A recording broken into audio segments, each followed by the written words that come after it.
Hello বন্ধুরা, শিকাস কিচেনে আপনাদের জানাই সবাইকে স্বাগত। আজকে আমি বানাবো মাশরুম কারি আলু দিয়ে। তো এখানে আমি মাশরুম দেখুন কেটে কেটে নিয়েছি, জলে ভিজিয়ে রেখেছি অনেকক্ষণ, পরিষ্কার করে ধোয়া হয়ে গেছে। আর এখানে আমি আলু সেদ্ধ করে রেখেছি অল্প নুন দিয়ে।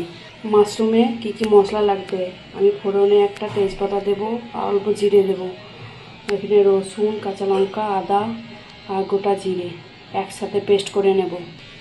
এখানে টমেটো নিয়েছি, একদম পুরো পেস্টের মতনই করেছি, খুব যে পেস্ট করেছি সেটাও না, খুব যে গোটা রেখেছি সেটাও না, মাঝারি রকম পেস্ট করে রেখেছি।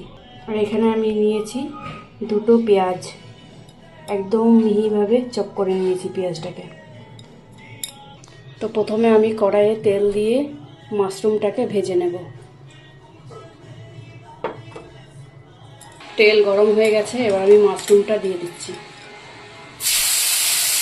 মাশরুমটা ভাজা হয়ে গেছে, আমি এবার তুলে নিচ্ছি একটা বাটিতে। কড়াইয়ের মধ্যে সরষের তেল দিয়ে দিলাম। তেল গরম হয়ে গেছে, একটা তেজপাতা আর গোটা জিরে দিয়ে দিলাম। এবার দিয়ে দিলাম পেঁয়াজটা।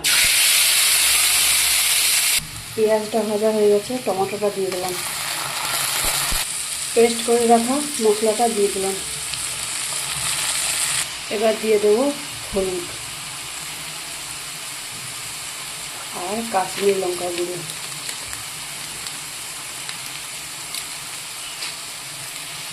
মশলা কষা হয়ে গেছে, এবার আলুটা দিয়ে দিচ্ছি।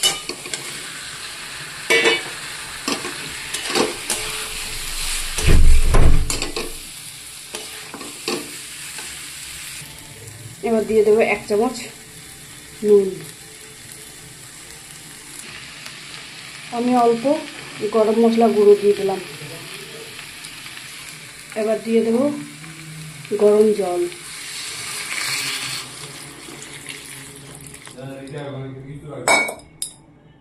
এবার আমি মাশরুমটা দিয়ে দিলাম।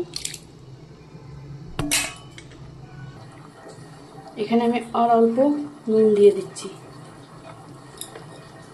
আর অল্প দিয়ে দিচ্ছি চিনি। আলু দিয়ে মাশরুম কারি রেসিপি যদি আপনাদের ভালো লাগে থাকে তাহলে একটা লাইক, কমেন্ট, শেয়ার আর সাবস্ক্রাইব করার অনুরোধ রইল।